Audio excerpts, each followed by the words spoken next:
Суіскальнікаў шукаюць каля 50 суб'ектаў гаспадарыні горада. Гэта прадстаўнікі сфер будаўніцтва, гандлю, паслуг, транспорту, вытворчасці.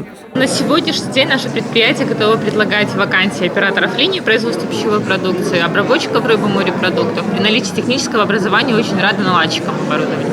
Что касается зарплаты, у нас отдельно-премиальная оплата труда, то есть основная масса зависит от того, с какой скоростью работник работает, какой объем работы он выполняет.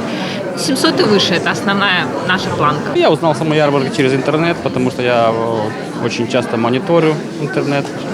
Так как мне нужна работа, я ищу по специальности. Но если нет по специальности, то уже что попадется. Естественно, за разумную зарплату. В данный момент у меня профессия электрогазосварщика. В принципе, подошла бы любая когда-нибудь другая работа.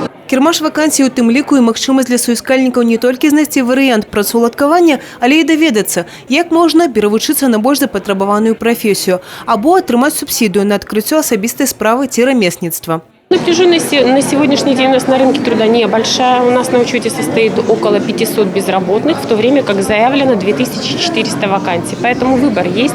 Ситуация на рынке труда хорошая, благоприятная. Человеку сейчас есть что выбрать, есть из чего выбрать. Это та площадка, на которой, в принципе, возможно, и наниматель, и будущий работник могут позадавать друг другу вопросы. Прежде всего, это такие вопросы, как условия труда и, конечно, сумма заработной платы. Мы проводим где-то в течение года порядка 6-8 ярмарок вакансий. Они либо точечно идут под конкретного какое-то предприятие, под конкретного субъекта, либо межотраслевые.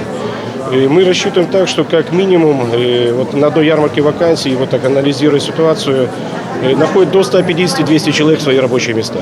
Мінулы міжгаліновы кірмаш вакансій наведалі звыш 400 чалавек. 250 з іх атрымалі прапановыя працы. Гэты кірмаш наведалі звыш 350 суіскальнікаў. 130 з іх прапанавалі працаўладкаванне. Евгения Мороз, Владимир Казаков, телерадиокомпания «Брест».